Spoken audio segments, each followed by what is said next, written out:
Saya kalau lihat kawan-kawan yang hadir di sini semua, saya optimis kok.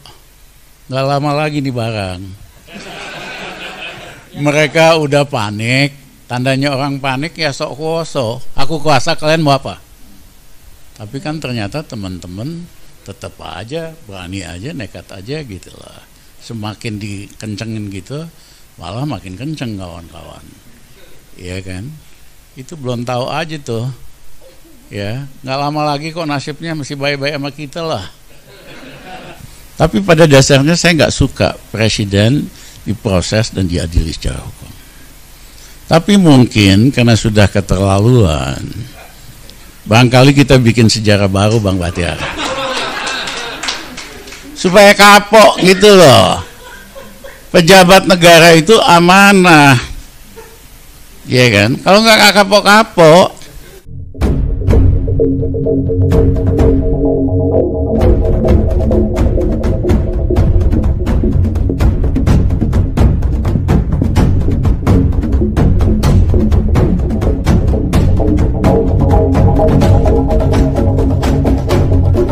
Makasih, Ersul. Saya kalau lihat kawan-kawan yang hadir di sini semua, saya optimis kok. Nggak lama lagi nih barang. Covid atau apa nih, Bang? Ya pokoknya barang itulah. Mereka udah panik, tandanya orang panik ya sok kuoso. Aku kuasa, kalian mau apa? Tapi kan ternyata teman-teman tetap aja, berani aja, nekat aja gitu lah. Semakin dikencengin gitu, malah makin kenceng kawan-kawan. Iya kan? Itu belum tahu aja tuh. Ya, nggak lama lagi kok nasibnya masih baik-baik sama kita lah. Nah, saya gede ini ajaib. Orang itu nulis buku setelah dapat gelar doktor. Kalau kumpulan artikel biasa. Ini dokter baru mau dalam proses kandidat, udah ngeluarin buku. Dosennya aja belum tentu ngeluarin buku. Apa, salut, hebat. Ya. Yang kedua, seperti Mbak Wiwi tadi, ini judulnya menarik, keserakahan di tengah pandemi. Keserakahan itu kalau kita percaya dengan filosofi Pancasila, Undang-Undang Dasar kita dari awal kok nggak mau serakah. Kita menentang kapitalisme ugal-ugalan. Karena para pendiri Republik kita kuliah di Eropa tahun 20-an, tahun depresi ekonomi. Jadi mereka nggak lihat ekses dari kapitalisme ugal-ugalan, mereka nggak mau. Tapi juga tidak mau sistem komunis. Pinggirlah jalan di tengah kita. Nah, yang terjadi hari ini bukan kapitalisme.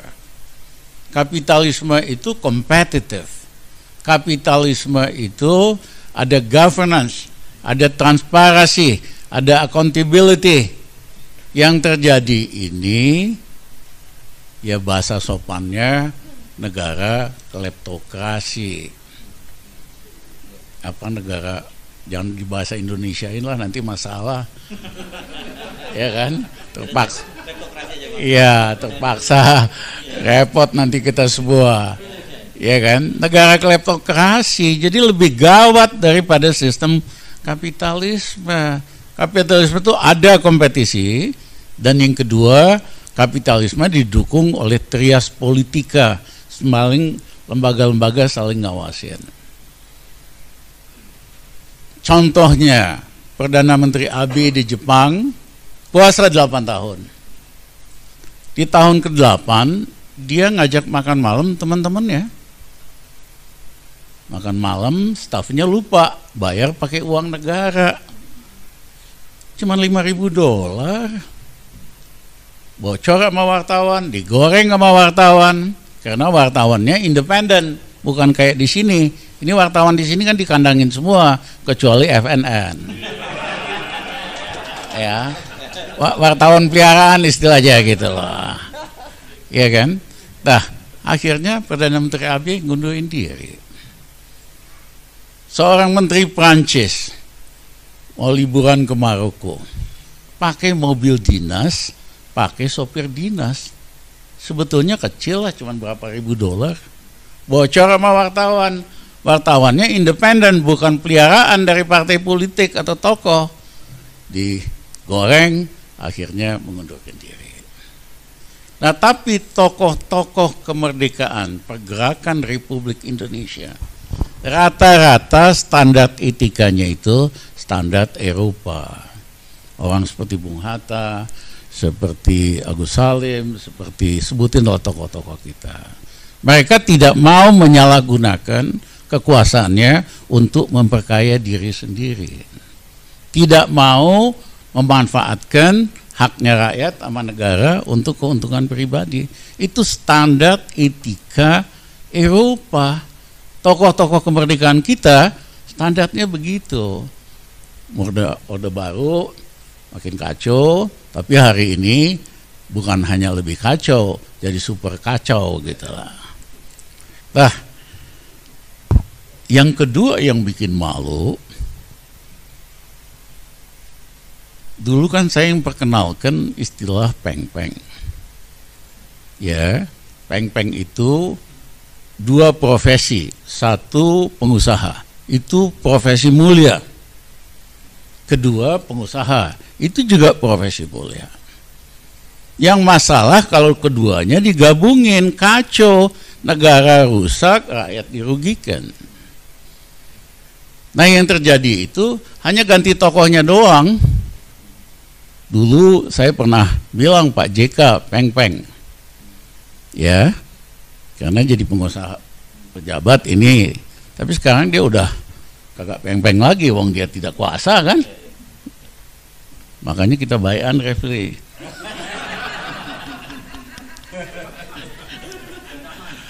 Dah, ganti peran doang, ganti pemain doang, lebih dahsyat daripada kami di kabinet.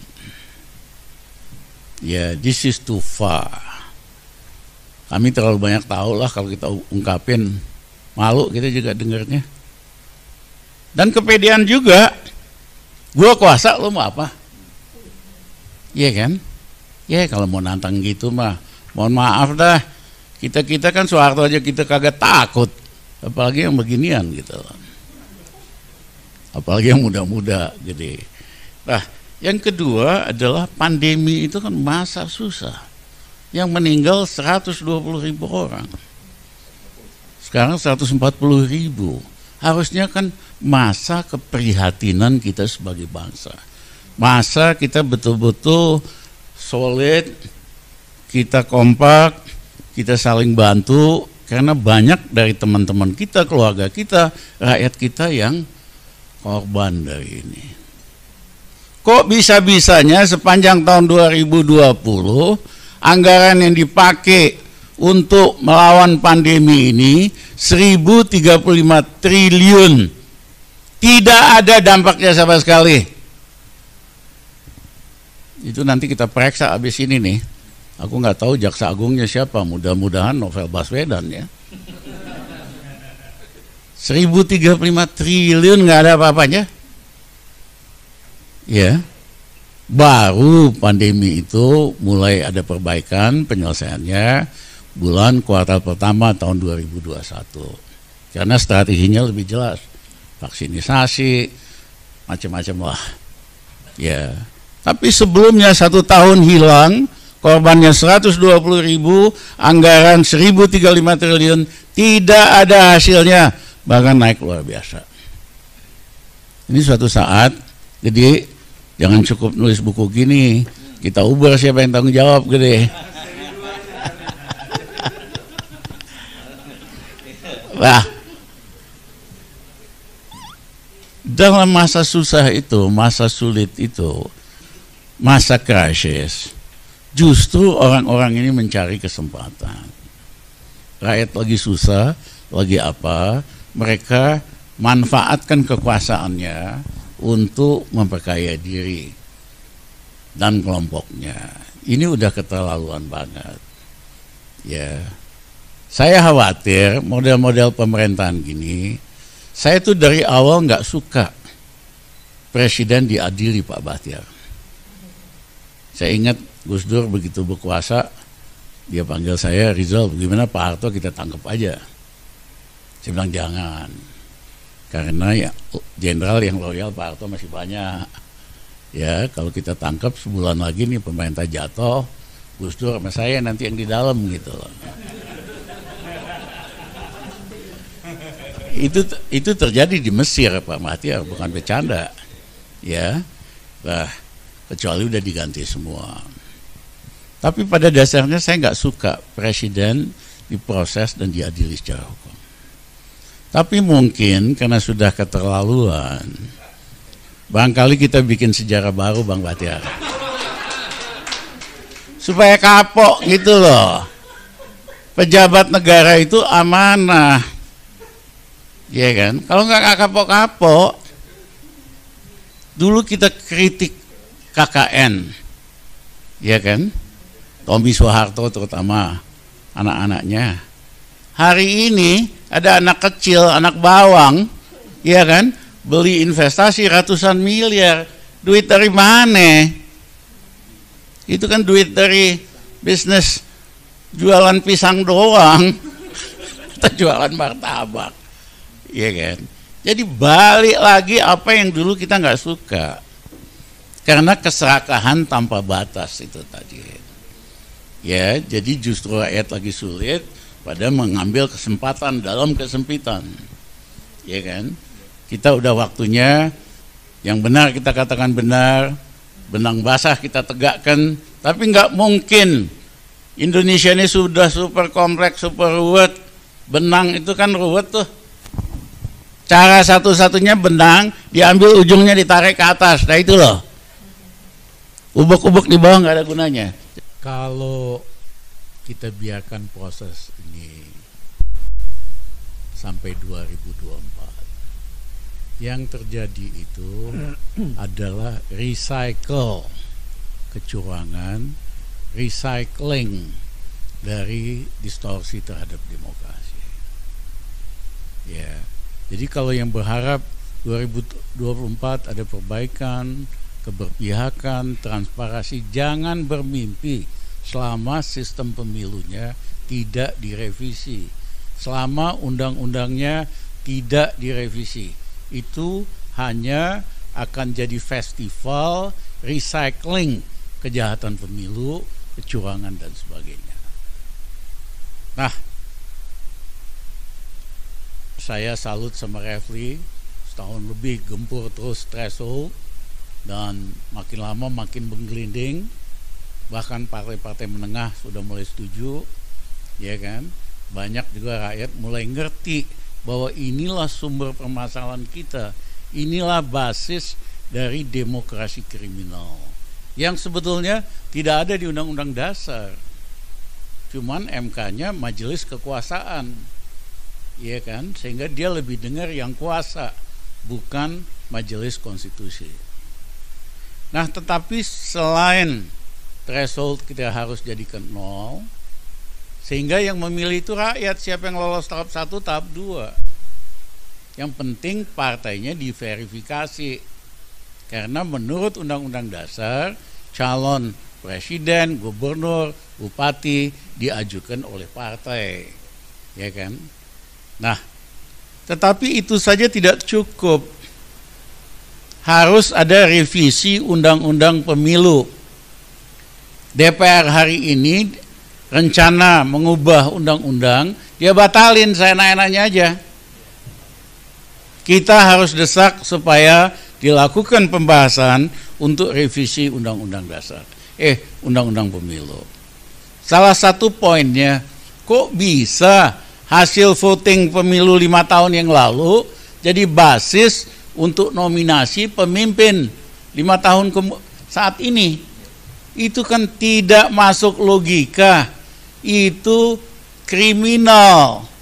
Karena rakyat kan berubah, rakyat ingin pemimpin yang berubah. Kok bisa hasil 5 tahun lalu, ya kan, dipakai basis untuk nominasi saat ini?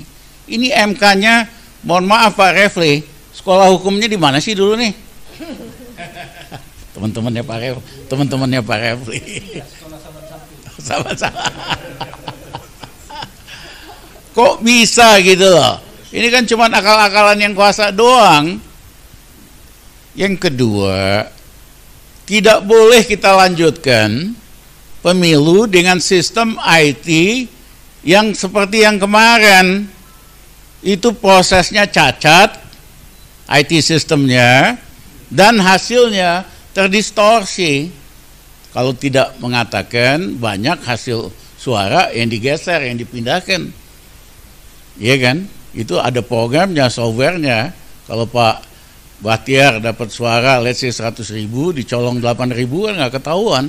Bisa didesain softwarenya, dipindahin ke Hersu dan sebagainya. Dan ini dilakukan secara sistematik.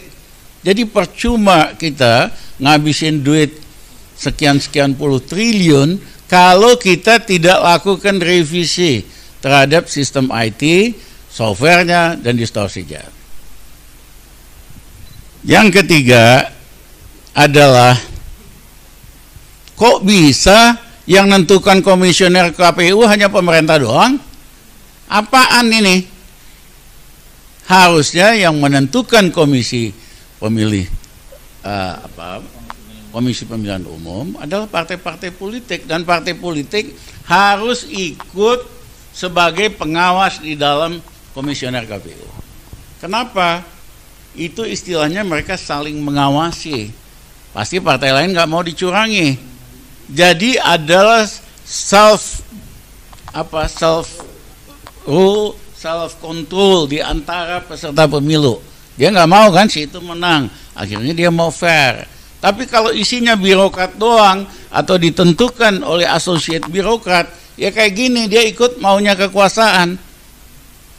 Ya, jadi kita harus pemilu tahun 55 nggak ada canggih-canggihnya, itu nggak perlu uang saksi, itu sangat fair, sangat adil.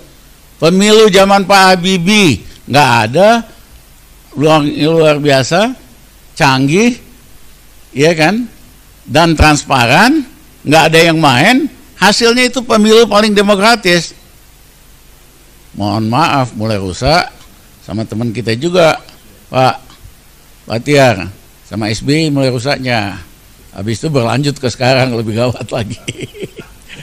Nah, ini kita harus ubah dengan masukkan tokoh-tokoh yang punya integritas komisioner KPU. Dan yang kedua, partai-partai harus ikut jadi pengawas supaya mereka saling periksa, saling kontrol, saling mengeliminasi sehingga bisa betul-betul fair. Yang kelima, kita masih sangat primitif sekali. Kan bisa hari ini teknologinya semua calon pemilih ada sidik jarinya aja. Nanti begitu dia milih langsung masuk ke sistem komputer yang online. Jadi nggak bisa lagi main kotak plastik, kotak kardus, ya kan, hilang, dicuri, dibakar. Setiap pemilih ada sidik jari, tinggal tekan masuk ke dalam sistem. Kita bisa proses online dan transparan. Jadi perlu perubahan-perubahan mendasar dibanding dalam soal undang-undang pemilu ini. Saya betul-betul appeal sama kawan-kawan, kalau kita mau sistem pemilihan yang amanah dan bersih, kita benahi, kita ganti undang-undang pemilu yang mereka gunakan akal bulusnya untuk kembali recycling daripada kecurangan. Terima kasih. Saya, kalau kita analisa seperti Mbak Wiwi tadi, susah mengharapkan perbaikan dan perubahan di Indonesia. Tapi saya mau mengingatkan kasus sederhana. Maret 98, Soeharto terpilih jadi presiden kembali. April 98, seluruh elit Indonesia, intelektual, business, media, tidak ada yang percaya bahwa Soeharto bisa jatuh. Mohon maaf, hanya butuh waktu dari tanggal 2 Mei, dimulai di Makassar, dalam waktu 22 hari 3 minggu Soeharto selesai.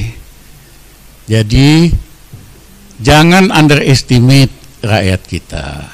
Rakyat kita itu rajanya sabar. Tapi kalau titik kesabarannya udah selesai, dia tuh hilang-hilangan. Pokoknya hilang-hilangan lah. Ya, nah begitu limit itu dicapai mesti hati-hati. Nah, Soeharto hanya butuh waktu jatuh dalam waktu 3 minggu. Pada saat kita semua, terutama mahasiswa, pager aja kagak punya. Hari ini ada smartphone. Ya, mahasiswa sudah buktikan pada waktu melawan undang-undang KPK bisa demonstrasi di 70 kota serentak pada saat yang bersamaan. Pada saat melawan undang-undang Omnibus Law bisa di 80 kota pada tanggal yang bersamaan, modal smartphone. Jadi teknologi ini mengubah peta, ya. Jangan underestimate kekuatan doa dan iktikat dari rakyat kita yang memang udah sebel dengan kondisi ini. Terima kasih.